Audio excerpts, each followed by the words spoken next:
નમસ્તે વિદ્યાર્થી મિત્રો, ધોરણ 8 ગણિત પ્રકરણ 3 સ્વાધ્યાય 3.4ના દાખલા 1 થી 6 જોઈએ. દાખલો પહેલો, નીચેના વિધાનો સાચા છે કે ખોટા તે જણાવવાના છે. પહેલું વિધાન છે, દરેક લંબચોરસ ચોરસ છે. અહીં લંબચોરસ અને ચોરસના ગુણધર્મ જો ખબર હોય તો સરળતાથી કહી શકાય. લંબચોરસ અને ચોરસના ચારે ખૂણા કાટકોણ હોય, પરંતુ ચોરસની ચારે બાજુ સમાન હોય છે, એક સરખી હોય છે. લંબચોરસની સામસામેની બાજુ સમાન હોય છે. તો લંબચોરસ તો ચોરસ બની ન શકે, કારણ કે ચોરસની ચારે બાજુ સમાન હોય છે. તેથી આ વિધાન છે એ લંબચોરસ અને ચોરસના ગુણધર્મ સમાન ન થવાના કારણે ખોટું છે એમ આપણે કહી શકીએ. બીજું, દરેક સમબાજુ ચતુષ્કોણ સમાંતર બાજુ ચતુષ્કોણ છે. તો અહીંયા બે ચતુષ્કોણની વાત આવી. સમબાજુ ચતુષ્કોણ એટલે કે એની ચારે બાજુ સમાન હોય. સમાંતર બાજુ ચતુષ્કોણ એટલે કે એની સામસામેની જે બાજુ જે છે એ બાજુની જોડ છે એ સમાંતર હોય. તો અહીં સમબાજુ ચતુષ્કોણની સામસામેની બાજુ પણ સમાંતર હોય છે. તેથી એ કહી શકીએ કે આ વિધાન સાચું છે. દરેક ચોરસ સમબાજુ ચતુષ્કોણ છે તેમજ લંબચોરસ પણ છે. હવે ચોરસ છે એ સમબાજુ ચતુષ્કોણ છે તેમજ લંબચોરસ પણ છે. લંબચોરસ એટલા માટે છે કે ચોરસના ચારે ખૂણા કાટકોણ હોય છે અને લંબચોરસના પણ ચારે ખૂણા છે એ કાટકોણ હોય છે. એટલે ચોરસ એ સમબાજુ ચતુષ્કોણ તો છે, પણ સાથે સાથે ચોરસ છે એ લંબચોરસ પણ છે. લંબચોરસનો બીજો ગુણધર્મ એ છે કે સામસામેની બાજુ એકરૂપ હોય છે. તો ચોરસની પણ સામસામેની બાજુ એકરૂપ હોય છે. અને ચોરસનો બીજો ગુણધર્મ તમને હમણાં જ આપણે કહ્યો કે લંબચોરસના ચારે ચાર ખૂણા છે એ કાટકોણ હોય છે. એટલે આ વિધાન છે સાચું છે. દરેક ચોરસ સમાંતર બાજુ ચતુષ્કોણ નથી. ચોરસ છે એની ચાર બાજુ છે અને સમાન છે. સમાંતર બાજુ ચતુષ્કોણ છે તો એની પણ ચારે ચાર બાજુ છે એ સમાન હોય છે. ફરક એટલો હોય છે કે ચોરસ છે એ એના દરેક ખૂણા છે એ કાટકોણ હોય છે. સમાંતર બાજુ ચતુષ્કોણના કાટકોણ હોય એ જરૂરી નથી. તો અહીં ચતુષ્કોણ છે એવું હોય તો આપણે રાઈટ કરીશું, પણ અહીંયા નથી એટલા માટે આ વિધાન ખોટું છે. દરેક પતંગાકાર ચતુષ્કોણ સમબાજુ ચતુષ્કોણ છે. દરેક પતંગાકાર, અહીંયા પતંગાકાર ચતુષ્કોણનો ગુણધર્મ યાદ કરો કે પાસેની બાજુ છે એ એકરૂપ હોય અથવા સમાન હોય. તો પતંગાકાર ચતુષ્કોણની બે બાજુ હોય છે પાસેની, એ બંને જોડ છે એ પાસેની સમાન હોય. તો ચતુષ્કોણ સમબાજુ ચતુષ્કોણ છે. દરેક પતંગાકાર ચતુષ્કોણ સમબાજુ ન હોઈ શકે. તો અહીં એ વિધાન ખોટું છે. એફમાં જોઈએ, દરેક સમબાજુ ચતુષ્કોણ પતંગાકાર ચતુષ્કોણ છે. તો સમબાજુ ચતુષ્કોણ આપણે હમણાં જ આપણે એનું ગુણધર્મ આપણે જોયો કે એની સમબાજુની ચારે બાજુ છે એ સમાન હોય, ચારે બાજુ એકરૂપ હોય. અને પતંગાકાર ચતુષ્કોણ છે એની પાસેની બાજુ એકરૂપ હોય. તો એક સમબાજુ ચતુષ્કોણ છે એને આપણે પતંગાકાર ચતુષ્કોણ આપણે કહી શકીએ, કારણ કે પાસેની બાજુ છે એ સમાન છે. એટલા માટે સમબાજુ ચતુષ્કોણ છે એ પતંગાકાર બની શકે, પણ પતંગાકાર ચતુષ્કોણ છે સમબાજુ ન બની શકે. જી, દરેક સમાંતર બાજુ ચતુષ્કોણ સમલંબ ચતુષ્કોણ છે. સમાંતર બાજુ ચતુષ્કોણ એટલે કે સામસામેની બાજુની જોડ છે એ સમાન હોય, આ સમાંતર હોય. જ્યારે સમલંબ ચતુષ્કોણમાં સામસામેની માત્ર એક જ જોડ સમાંતર હોય છે. તો સમાંતર બાજુની તો બંને જોડ સમાંતર હોય, એમાંથી એક જોડ સમાંતર હોય તો આપણે એને સમલંબ ચતુષ્કોણ પણ કહી શકીએ. બંને હોય તો પણ એને સમલંબ ચતુષ્કોણની વ્યાખ્યામાં આપણે લઈ શકીએ છીએ. તેથી આપણે એમ કહી શકીએ કે સમાંતર બાજુ ચતુષ્કોણ છે એ સમલંબ ચતુષ્કોણ છે. એટલે કે આ વિધાન સાચું છે. પછી દરેક ચોરસ સમલંબ ચતુષ્કોણ છે. તો ચોરસના સામસામેની બાજુ છે એ સમાંતર હોય, એકરૂપ પણ હોય. હવે સમલંબ ચતુષ્કોણનો ગુણધર્મ એ છે કે સામસામેની માત્ર એક જ જોડ છે એ સમાંતર હોવી જોઈએ. તો અહીં ચોરસ છે એની સામસામેની બાજુ એક સમાંતર હોય છે, બે જોડ હોય છે, પરંતુ આપણે એક જોડ પણ હોય તો એ સમલંબ ચતુષ્કોણ કહી શકાય, ને બને હોય તો પણ સમલંબ ચતુષ્કોણ કહી શકીએ છીએ. તો ચોરસ છે એ સમલંબ ચતુષ્કોણની વ્યાખ્યામાં આવી શકે છે. એટલા માટે અહીંયા વિધાન પણ સાચું છે એમ આપણે કહી શકીએ. દાખલો બીજો, એવા ચતુષ્કોણનું નામ આપો કે જેમાં એક ચારે બાજુની લંબાઈ સમાન હોય. હવે ચતુષ્કોણ છે એવા આપણે ઘણા બધા શીખ્યા. યાદ કરો કયો ચતુષ્કોણ એવા હતા કે જેની ચારે બાજુની લંબાઈ સમાન હોય? તો અહીંયા આપણે સમાંતર બાજુ ચતુષ્કોણ લીધો. જો સમબાજુ ચતુષ્કોણ લીધો કે જેમાં ચારે બાજુ છે એ સમાન છે. સમબાજુ ચતુષ્કોણ અહીંયા આકૃતિમાં તમે જોઈ શકો છો કે એની ચારે ચાર બાજુ જે છે એમાં એક એક લીટો કર્યો છે. એનો મતલબ એમ થાય કે એ સમબાજુ ચતુષ્કોણ છે, ચારે ચાર બાજુ સમાન છે. બીજો એક ચતુષ્કોણ છે ચોરસ. તો ચોરસની પણ સામસામેની અને ચારે બાજુ જે છે એ સમાન હોય છે. તો સમબાજુ ચતુષ્કોણ અને ચોરસ છે એક એવો ચતુષ્કોણ છે કે જેની ચારે બાજુની લંબાઈ સરખી હોય છે, સમાન હોય છે. હવે આપણે બીજો જોઈએ, ચાર ખૂણા કાટકોણ હોય.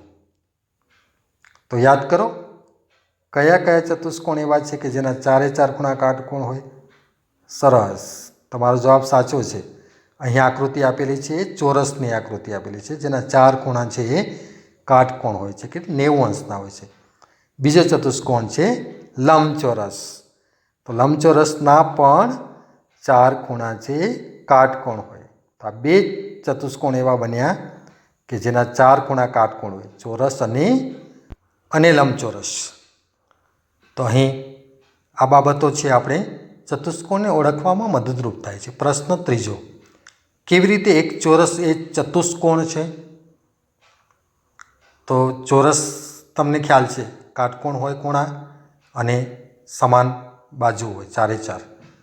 ચતુષ્કોણની વ્યાખ્યા એ છે કે જેની ચારે બાજુ છે ચાર રેખાખંડથી બંધ આકૃતિ છે એ ચતુષ્કોણ છે. તો ચોરસ એ ચાર રેખાખંડથી રચાતી બંધ આકૃતિ છે, તેથી આપણે એને ચતુષ્કોણ કહી શકીએ. ચતુષ્કોણની વ્યાખ્યા અનુસાર ચોરસ એ ચતુષ્કોણ છે એમ કહી શકીએ. બીજું છે ચોરસ એ સમાંતર બાજુ ચતુષ્કોણ છે. તો ચોરસ તમને આકૃતિમાં આપેલું છે. સમાંતર બાજુ ચતુષ્કોણનો ગુણધર્મ કયો? તો કે સામસામેની બાજુ સમાંતર હોય. તો ચોરસની સામસામેની બાજુની બંને જોડ સમાંતર છે, તેથી ચોરસ એ સમાંતર બાજુ ચતુષ્કોણ છે. કારણ કે ચોરસની તમે જોશો તો સામસામેની બાજુ સમાંતર અને એકરૂપ પણ હોય છે. અહીંયા સામસામેની બાજુ સમાંતર છે બંને જોડ, એટલા માટે ચોરસ એ સમાંતર બાજુ ચતુષ્કોણ પણ કહી શકાય છે. એટલે આ ગુણધર્મ પણ આપણે ખાસ ધ્યાન રાખીશું.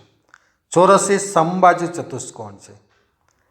તો ફરીથી આપણે ચોરસની આકૃતિ જોઈએ અને સમબાજુ ચતુષ્કોણનો ગુણધર્મ યાદ કરો. શું છે? તો કે તેની ચારે ચાર બાજુ છે એ એકરૂપ હોય, સમાન હોય અને પાછી ચારે ચાર બાજુ સમાંતર બાજુ હોય. તો એક ચારે ચારની સામસામેની બાજુ છે એ સમાંતર હોવી જોઈએ. તો ચોરસની ચારેય બાજુ સમાન હોય તેવો સમાંતર બાજુ ચતુષ્કોણ છે, તેથી ચોરસ એ સમબાજુ ચતુષ્કોણ કહી શકાય.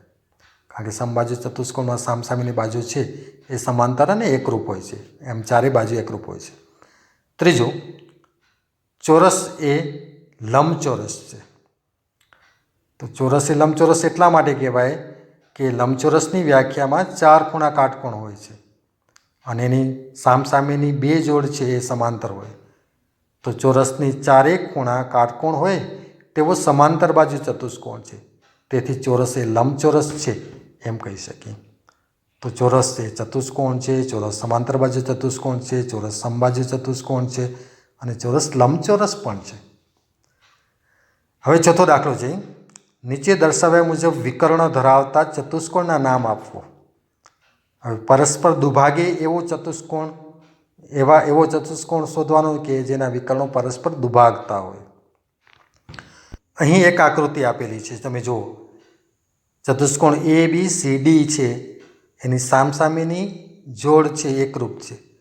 તો સમાંતર બાજુ ચતુષ્કોણ છે. સમાંતર બાજુ ચતુષ્કોણના વિકર્ણો છે એ એકબીજાને દુભાગે છે અને બે સરખા ભાગ કરતા હોય છે, એટલે સમાંતર બાજુ ચતુષ્કોણ છે. એના વિકર્ણો પણ પરસ્પર દુભાગે છે. બીજો ચતુષ્કોણ યાદ કરો. હા, તમે વિચારો છો, જવાબ સાચો છે. સમબાજુ ચતુષ્કોણ, કે જેની ચારે ચાર બાજુ સરખી હોય તો એના વિકર્ણો પણ દુભાગે છે. તો સમબાજુ ચતુષ્કોણમાં પણ આપણે એનો જવાબ આપી શકીએ કે પરસ્પર વિકર્ણો દુભાગે છે. ત્રીજો એક ચતુષ્કોણ છે જેનું નામ છે ચોરસ. તો ચોરસના વિકર્ણો પણ પરસ્પર દુભાગે છે, એકબીજાને દુભાગે છે ને બે સરખા ભાગ પાડે છે. અને ચોથો છે, હા, તમારો જવાબ સાચો. આકૃતિ છે લંબચોરસની. તો લંબચોરસ પણ એના વિકર્ણો છે એ પરસ્પર દુભાગે છે. તો 4 જવાબ આવ્યા આપણા માટે: સમાંતર બાજુ ચતુષ્કોણ, સમબાજુ ચતુષ્કોણ, ચોરસ અને લંબચોરસ. ચલો બીજો આપણે જોઈએ, જેના વિકર્ણો પરસ્પરના લંબ દ્વિભાજક હોય. એટલે કે જ્યારે વિકર્ણો દુભાગે છે ત્યારે કેન્દ્રમાં એક કાટખૂણો રચતો હોય, 90 અંશનો ખૂણો થતો હોય. તો એવો ચતુષ્કોણ કયો છે? તો એક છે સમબાજુ ચતુષ્કોણ, કે જેના બંને વિકર્ણો છે કાટખૂણે છેદે છે એમ કહી શકીએ. એને આપણે લંબ દ્વિભાજક પણ કહી શકીએ. અને બીજો ચતુષ્કોણ છે ચોરસ. તો ચોરસના પણ વિકર્ણો છે કેન્દ્રમાં કાટખૂણો રચે છે, એટલે કે 90 અંશ થાય છે. અને ત્રીજી બાબત કે લંબ દ્વિભાજક કહી શકીએ ને. તો પરસ્પર લંબ દ્વિભાજક છે એમ આપણે કહી શકીએ. તો 2 જવાબ: સમબાજુ ચતુષ્કોણ અને ચોરસ. તો આ બંને આકૃતિ એવી છે કે 2 ચોરસ અને સમબાજુ ચતુષ્કોણ એ પરસ્પર લંબ દ્વિભાજક હોય. ત્રીજું, જેના વિકર્ણો સમાન હોય, એટલે કે જેના વિકર્ણોની લંબાઈ સમાન છે. અહીંયા એક બેલ્ટ નામનો ચોરસ આપેલો છે, એમાં એક વિકર્ણ છે TE અને બીજો છે BL, જેની લંબાઈ છે એ સરખી થશે. તો એવો એક ચતુષ્કોણ છે ચોરસ. અને બીજો એક ચતુષ્કોણ છે અહીં પણ BENT, તો RENT. તો રેન્ટ નામનો ચતુષ્કોણ છે, એના વિકર્ણો RN અને TE પણ સમાન છે. તો આ 2 ચતુષ્કોણ એવા છે, ચોરસ અને લંબચોરસ. આ બંને ચતુષ્કોણના વિકર્ણોની લંબાઈ છે એ સમાન હોય છે. આ બધા ગુણધર્મો તમને ચતુષ્કોણને ઓળખવામાં ખૂબ જ મદદરૂપ થશે. એના ઉપર આધારિત દાખલા પણ આપણે સરળતાથી કહી શકું. લંબચોરસ એક બહિર્મુખ ચતુષ્કોણ છે. સમજાવો. જો એક આકૃતિ, આ આકૃતિ છે લંબચોરસની છે. ધારો કે આ લંબચોરસ ABCD હોય તો જેની સામસામેની બાજુ જે છે ની જોડ છે, બંને જોડ સમાંતર છે અને ખૂણા પણ ચારે ચાર ખૂણા કાટકોણ છે. તો અહીં લંબચોરસ બહિર્મુખ કેવી રીતે બને? તો એના વિકર્ણોને આધારિત આપણે અંતર્મુખ અને બહિર્મુખ આપણે ઓળખી શકીએ. તો આ લંબચોરસના વિકર્ણો છે એ અંદરના ભાગમાં છેદે છે. બરાબર, આકૃતિનો અંદરનો ભાગ એટલે લંબચોરસના અંદરના ભાગમાં છેદે છે. તો લંબચોરસના બંને વિકર્ણો તેના અંદરના ભાગમાં આવેલા છે. તેથી લંબચોરસ એક બહિર્મુખ ચતુષ્કોણ છે. એની વિરોધી વ્યાખ્યા છે અંતર્મુખ. તો એના વિકર્ણો છે એમાં એક વિકર્ણ અથવા તો બીજો વિકર્ણ છે એ આકૃતિની બહારના ભાગમાં હોય છે. એટલે છઠ્ઠો દાખલો, કાટકોણ ત્રિકોણ ABCમાં કાટખૂણાની સામેની બાજુનું મધ્યબિંદુ O છે. જો આકૃતિ ABC છે એમાં O મધ્યબિંદુ છે. શિરોબિંદુ ABC થી બિંદુ O કેવી રીતે સમાન આવે છે તે સમજાવો. અહીં તૂટક રેખાઓ તમારી સહાયતા માટે દોરેલ છે. એનો મતલબ એમ કહે છે અહીં કે AO, OC અને BOનું માપ છે એ સમાન છે. તો અહીં આકૃતિમાં ત્રિકોણ આપેલો છે, પરંતુ સહાયતા માટે એને તૂટક રેખા આપેલી છે. જે તૂટક રેખા આપણે નિર્દેશ એ કરે છે કે એ જો તૂટક રેખા આપણે રચવામાં આવે તો એક આપણે ચતુષ્કોણ મળશે. ચતુષ્કોણ ABCD મળે છે. હવે આ ચતુષ્કોણ છે એમાં 2 બાબતો ખાસ છે કે BOનું જેટલું અંતર છે એટલું જ અંતર ODનું છે. AB જેટલા છે એટલા જ CD છે. તો ચતુષ્કોણ ABCDમાં AO બરાબર OC છે.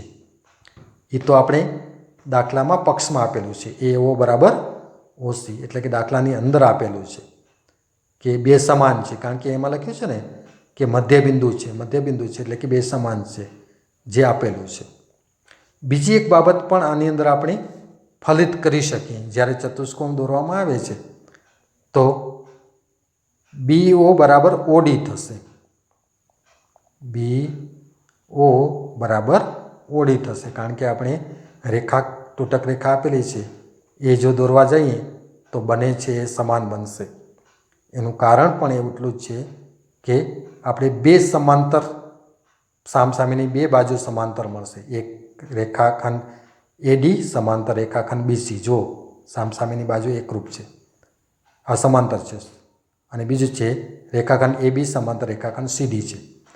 તો એમ કહી શકીએ કે ચતુષ્કોણ ABCDમાં વિકર્ણ પરસ્પર દુભાગે છે, બે સરખા ભાગ પાડે છે વિકર્ણ. ત્રિકોણમાંથી આપણે ચતુષ્કોણ બનાવે ત્યારે. તેથી એમ કહી શકીએ કે જો વિકર્ણ દુભાગતા હોય તો ABCD એ સમાંતર બાજુ ચતુષ્કોણ છે. તો આપણે હજી ચતુષ્કોણમાંથી એક વ્યાખ્યામાંથી આગળ આવ્યા તો કે એ સમાંતર બાજુ ચતુષ્કોણ છે. અને બીજું અહીંયા દાખલામાં કહ્યું છે કે B કાટકોણ છે, કારણ કે ABC કાટકોણો કીધું છે. હવે કાટકોણો હોય અને સમાંતર બાજુ હોય એટલે કે 90° એક ખૂણો ધરાવતો હોય તો એ ચતુષ્કોણ છે એ લંબચોરસ બને છે. તો ત્રિકોણ આ ચતુષ્કોણ ABCD એ લંબચોરસ છે. હવે લંબચોરસના વિકર્ણો પરસ્પર દુભાગે છે એ આપણે ખ્યાલ છે, એ એનો ગુણધર્મ છે. એ દુભાગતા હોય તો બે સરખા ભાગ પાડે, તો એના પરથી આપણે આરામથી કહી શકીએ. અને ત્રીજું પણ એક બાબત આપણે હમણાં જ સમજ્યા હતા કે જેના વિકર્ણોની લંબાઈ છે એ સમાન હશે, એટલે કે AC અને BD જે છે એ સમાન વિકર્ણો છે, એટલે કે એના બધેના અડધા છે એ આખા વિકર્ણના પણ સમાન બે ભાગ પાડશે. તેથી એમ કહી શકીએ કે AC બરાબર BD છે એ આપણે અહીંયા લખી શકશું. અને એના ઉપર આધારિત આપણે પરસ્પર દુભાગે છે એટલા માટે 4 ભાગ પડશે. AO બરાબર OC થાય, બરાબર BO બરાબર OD થાય. તો આમ આપણે કહી શકીએ કે બિંદુ O છે એ A, B અને C થી સમાન અંતરે આપેલું છે. આ જે છે એ બાબત આપણે ચોરસ અને લંબચોરસની અંદર આપણે કરી શકીએ છીએ. ચલો આ દાખલા કર્યા, બાકીનું આપણે આગળ કરીશું. આવજો.